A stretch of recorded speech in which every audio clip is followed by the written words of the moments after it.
오늘 우리에게 주시는 하나님의 말씀은 사무엘하 22장의 말씀입니다. 사무엘하 22장, 우리가 읽은 22장은 다윗의 승전가입니다. 다윗이 전쟁에서 승리하고 이제 부른 노래라고 할 수 있겠죠. 우리 1절 말씀을 제가 읽어보겠습니다. 여호와께서 다윗을 모든 원수의 손과 사울의 손에서 구원하신 그날에 다윗이 이 노래의 말씀으로 여호와께 아뢰어. 다윗은 승리한 후에 승리를 하게 된 것이 누구 때문이냐? 바로 여호와께서, 하나님께서 자신을 구원하신 것 때문이다 라고 고백하고 있는 것입니다. 우리가 뭔가 내가 원하는 것을 이루고 성과를 이루었을 때 그것이 내 능력으로 또 내가 열심히 해서 그렇게 된 것이라고 생각할 수 있습니다. 그런데 다윗은 전쟁에서 승리했는데도 불구하고 그것이 자신의 능력 때문이 아니라, 자신의 지혜 때문이 아니라 하나님께서 주신 그 은혜로 말미암아 된 것임을 고백하고 있는 것입니다. 그것도 오늘 말씀해 보니까 구원하신 바로 그날에 하나님께 찬양으로 또 감사로 노래를 올려드리고 있는 것이죠. 우리는 우리가 정말 간절히 원하는 것을 하나님 앞에 기도로 올려드립니다. 그런데 정작 그것이 이루어지면 하나님 앞에 감사하기를 잊을 때가 많습니다. 10명의 나병 환자가 다 고침을 받았지만 한 명만 감사하고 9명은 그냥 가버린 것처럼 우리가 감사하고 하나님을 찬양하는 것을 잊을 때가 많이 있습니다. 하지만 다윗은 그렇게 하지 않았다는 거죠. 자신이 이룬 승리 앞에서 하나님께 바로 그날에 감사와 찬양을 올려드렸다는 것입니다. 그러니 우리도 하나님께서 우리에게 은혜를 주셨을 때, 또 우리에게 응답해 주셨을 때 미루지 말고 하나님께 감사와 찬양으로 영광 돌릴 수 있는 우리가 될 수 있기를 소망합니다. 그럼 어떻게 다윗은 하나님의 도우심을 입을 수 있었을까요? 하나님께서 모든 원수의 손에서 구원하시는 그런 은혜를 경험할 수 있었겠습니까? 바로 하나님을 온전히 의지하였기 때문에 그렇습니다. 우리 2절, 3절 말씀 같이 읽어보겠습니다. 이르되 여호와는 나의 반석이시오 나의 요새시오 나를 위하여 나를 건지시는 자시오 내가 피할 나의 반석의 하나님이시오 나의 방패시오 나의 구원의 뿌리시오 나의 높은 망대시오 그에게 피할 나의 피난처시오 나의 구원자시라 나를 폭력에서 구원하셨도다. 아멘. 다윗은 하나님을 의지하는 삶의 태도를 갖고 있었습니다. 하나님을 자신의 반석이요, 요새요, 피할 바위요, 방패요, 구원의 뿌리요, 높은 망대로 그렇게 살아갔던 거예요. 하나님을 온전히 의지하는 그런 삶의 태도를 가지고 살아갔던 것입니다. 그렇게 하나님을 의지하는 삶의 태도를 가졌기에 때로 사망의 물결이 자신을 에워싸는 것 같고 사망의 올무에 이른 것 같은 그런 두렵고 정말 염려되는 상황이 많이 있었지만 그 속에서도 낙담하지 않을 수 있었습니다.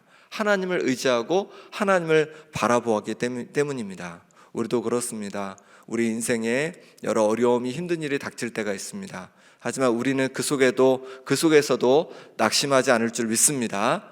왜냐하면 하나님께서 우리의 반석이시고 우리의 피할 바위가 되시기 때문에 그렇습니다. 그러면 다윗은 하나님을 의지하여서 어떻게 하였을까요? 7절 말씀 제가 읽어보겠습니다.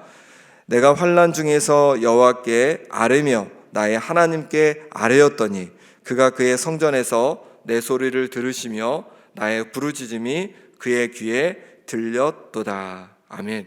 하나님을 의지한 다윗은 하나님께 아뢰었습니다. 하나님께 자신이 가지고 있는 모든 걱정과 염려를 다 말씀드린 것입니다.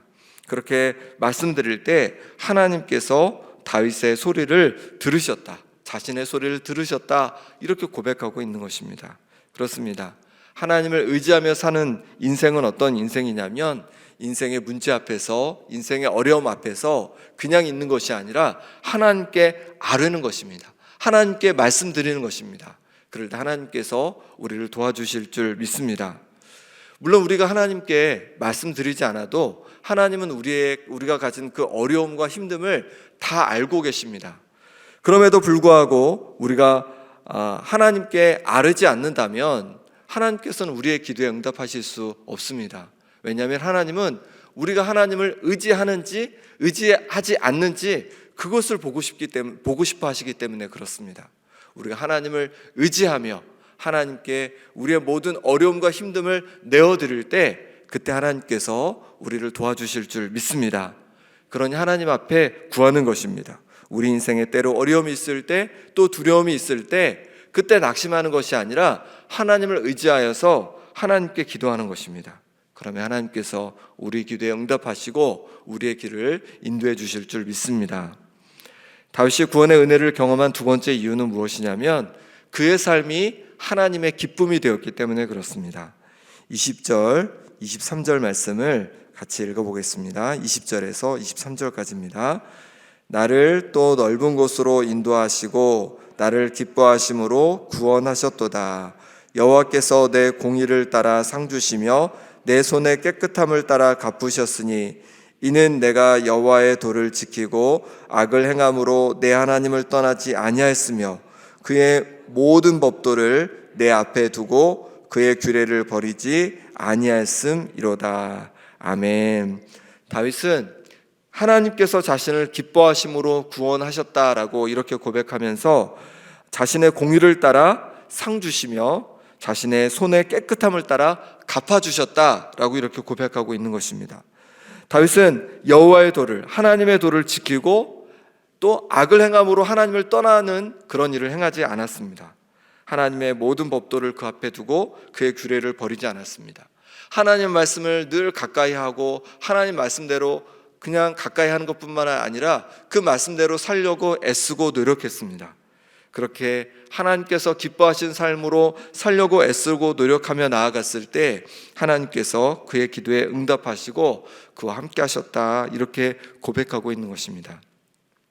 하나님께 열심히 기도는 하는데 우리의 삶이 엉망이라면 하나님께서 우리의 기도에 응답하실까? 그건 쉽지 않을 것 같습니다. 우리 자녀들이 엉망으로 사는데 원하는 것은 다 들어준다? 그건 자칫 자녀들을 망치는 길일 수 있을 겁니다. 하나님 아버지도 우리를 사랑하시지만 우리가 하나님의 뜻에 반하여 악한 모습으로 살아간다면 우리의 기도에 응답하고 싶으셔도 응답해 주기가 어려우실 것 같습니다. 다윗은 하나님을 위하여 성전을 지으려고 했습니다. 하지만 하나님께서는 그의 아들 솔로몬이 성전을 짓도록 그렇게 허락하십니다. 그리고 성전에서 하나님께 예배가 드려졌습니다. 그런데 이사야서에 보면 하나님께서는 더 이상 예배에 쓰일 제물을 가져오지 말라고 하십니다. 양과 소와 같은 제물을 가져오지 말라고 하시면서 내 마당만 밟을 뿐이다 라고 얘기하십니다. 그리고 많이 기도할지라도 내가 듣지 않을 거다라고 말씀하십니다. 왜 그럴까요? 이사야 1장 15절에 보니까 너희가 손을 펼 때에 내가 내 눈을 너희에게서 가리고 너희가 많이 기도할지라도 내가 듣지 아니하리니 이는 너희의 손에 피가 가득함이라 이렇게 말씀하십니다. 왜 하나님께서는 제물을 가져오지 말라고 하셨습니까? 내 마당만 밟을 뿐이라고 하셨습니까? 아무리 많이 기도하여도 듣지 않겠다라고 왜 그렇게 하셨습니까? 그들이 하나님께 듣지 아니하고 손에 피가 가득하기 때문이었습니다. 다른 사람을 괴롭히고 착취하고 때로 죽이면서 하나님께는 제물을 가져오는 거예요. 그러니 하나님께서 그 제물을, 그 기도를 받으시겠습니까? 그렇습니다. 우리가 하나님의 뜻대로 살아가지 않으면서 하나님의 도움만 구한다면 그것은 하나님께서 응답하시기 곤란하실 것입니다. 하나님의 뜻대로 살려고 하고 하나님의 인도하심을 구하며 그렇게 살아갈 때 하나님께서 우리의 길을 인도하시고 우리를 도와주실 줄 믿습니다. 그러니 우리는 어찌해야 합니까? 우리가 뭔가를 구하기 전에 우리 자신을 좀 돌아보는 것이 필요합니다. 우리 자신을 돌아보면서 하나님 앞에 부끄러운 모습은 없는지, 하나님 앞에 정말로 잘못한 것들은 없는지, 또 사람들에게 잘못한 것은 없는지 내 자신을 돌아보며 회개하는 것이 필요합니다. 회개하고 그렇게 회개하면서 하나님 앞에 도움을 구하며 나가는 것입니다. 회개는 입술로만 하는 것이 아닙니다. 삶을 바꾸는 겁니다. 삶의 방향을 유턴하는 겁니다. 죄악된 삶에서 하나님께서 기뻐하지 않는 삶에서 이제 하나님께서 기뻐하신 삶으로 이렇게 변화시키는 것입니다. 이사야 1장 16절 17절에 너희는 스스로 씻으며 스스로 깨끗하게 하여 내 목전에서 너희 악한 행실을 버리며 행악을 그치고 선행을 배우며 정의를 구하며 학대받는 자를 도와주며 고아를 위하여 신원하며 과부를 위하여 변호하라 하셨느니라. 우리를 깨끗하게 해야 합니다. 예수님의 보혈의 능력을 의지하여 마음으로 입술로 깨끗하게 회개하고 깨끗하게 할 필요가 있습니다. 근데 그것뿐만 아니라 손과 발로 행함으로 돌이켜야 한다는 것이에요. 선행을 배우고 또 정의를 구하고 학대받는 자를 도와주고 고아를 위하여 억울함을 풀어주고 또 과부를 변호하는 등 악한 자를 돕고 세우는 것, 이것이 또 하나님께서 기뻐하시는 모습이다 라고 말씀하고 있는 것입니다. 하나님께서는 우리가 다른 사람에게 해를 끼치는 것뿐만 아니라 해를 끼치지 않는 것뿐만 아니라 주변에 어렵고 힘든 이들을 방치하는 것, 그것 또한 하나님 앞에 깨끗하지 않은 죄다라고 말씀하고 있는 것입니다. 그런데 우리가 이렇게 다시 회개하여서 하나님께서 기뻐하시는 삶으로 나아갈 때, 하나님께서 싫어하시는 것을 끊고 우리 주변에 어렵고 힘든 이들을 살피며 나아갈 때 하나님께서 우리 기도 가운데 우리를 용서하시고 또 우리 가운데 응답해 주실 줄 믿습니다. 이사야 1장 18절에서부터 보면 이렇게 말씀합니다. 여호와께서 말씀하시되 오라 우리가 서로 변론하자. 너희의 죄가 주홍 같을지라도 눈과 같이 희어질 것이요 진홍같이 붉을지라도 양털같이 희게 되리라. 너희가 즐겨 순종하면 땅의 아름다운 소산을 먹을 것이요 라고 말씀하십니다. 우리 죄가 주홍 같을지라도 눈처럼 희게 되고 또 우리 죄가 진홍같이 붉을지라도 양털같이 희게 된다라고 말씀하십니다. 우리가 회개할 때 입술만 회개하는 것이 아니라 삶의 회개가 있을 때 우리 주님께서 우리를 용서하시고 또 땅의 아름다운 소산을 먹게 하신다 이렇게 말씀하고 있습니다. 우리가 입술로 회개하고 삶으로 돌이킴으로 말미암아 하나님께서 부어주시는 그 풍성함을 맛보는 성도님들 되시길 소망합니다. 이렇게 하나님을 의지하고 하나님께서 기뻐하시는 삶을 살아갈 때 하나님께서 우리를 높여주신다라고 말씀하고 있습니다. 44절 46절 말씀을 제가 읽어보겠습니다. 44절입니다. 주께서 또 나를 내 백성의 다툼에서 건지시고 나를 보전하사 모든 민족의 으뜸으로 삼으셨으니 내가 알지 못하는 백성이 나를 섬기리이다. 이방인들이 내게 굴복하며 그들이 내 소문을 듣고 곧 내게 순복하리로다. 이방인들이 쇠약하여 그들의 견고한 곳에서 떨며 나오리로다. 아멘. 이렇게 다윗이 하나님을 의지하고 하나님 기뻐하시는 삶을 살아갈 때 다윗을 높여주셨습니다. 모든 다툼에서 건져주셨을 뿐만 아니라 모든 민족의 으뜸으로 삼아주셨습니다. 실제로 다윗 왕은 왕으로 있으면서 암몬, 모압, 블레셋 등 주변의 여러 나라들을 또 제압할 수 있게 되었고 강한 나라가 되었습니다. 이스라엘뿐만 아니라 이방 나라들도 다윗을 높이게 되었습니다. 50절 51절에도 말씀하시는데 같이 읽어보겠습니다. 이러므로 여호와여 내가 모든 민족 중에서 주께 감사하며 주의 이름을 찬양하리이다. 여호와께서 그의 왕에게 큰 구원을 주시며 기름 부음 받은 자에게 인자를 베푸시며 영원하도록 다윗과 그 후손에게로다 하였더라. 아멘. 다윗은 모든 민족 가운데 자신을 높여주신 하나님을 찬양하고 있는 겁니다. 그리고 이제 이렇게 베풀으신 은혜가 다윗 자신뿐만 아니라 자신의 후대에게도 이어질 것을 찬양하고 있습니다.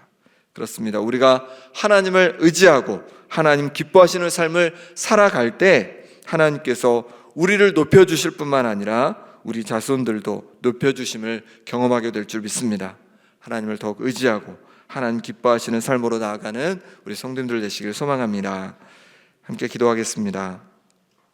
이 시간에 기도하실 때 하나님 말씀 앞에 순종하지 못하고 하나님 뜻대로 하나님 기뻐하시는 모습으로 살아가지 못했던 것을 용서하시고 이제 나의 일상이 나의 삶이 변화되게 하여 주옵소서. 하나님 기뻐하신 삶으로 변화되게 하여 주옵소서. 우리의 반석이시오 도움이시오 방패 되시는 하나님 아버지, 나의 모든 문제와 걱정을 주님 앞에 내어놓습니다. 주님, 내 모든 문제 가운데 걱정 가운데 역사해 주셔서 주님 주시는 평강을 맛보게 하여 주옵소서. 이 시간 우리 함께 기도하겠습니다. 하나님 아버지, 하나님 말씀 앞에 아버지 순종하지 못하고 하나님 뜻대로 살아가지 못하고 내 마음대로 내 뜻대로 살아갔던 모습을 용서하여 주옵소서. 이제 아버지 하나님 우리의 삶이 변화되어지길 원합니다.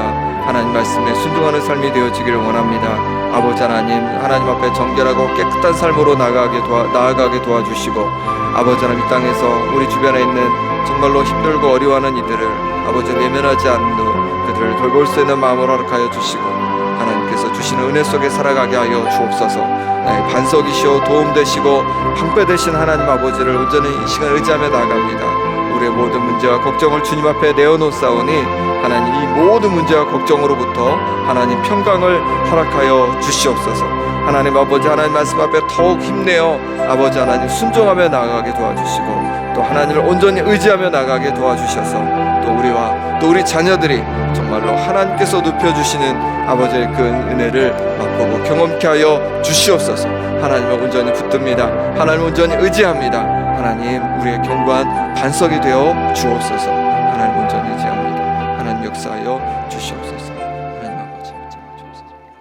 하나님 아버지 하나님의 자녀로 삼아 주셨음에도 불구하고 주님 앞에 순종하지 못하고 또 주님이 뜻대로 살아가지 못했던 우리의 모습을 용서하여 주옵소서.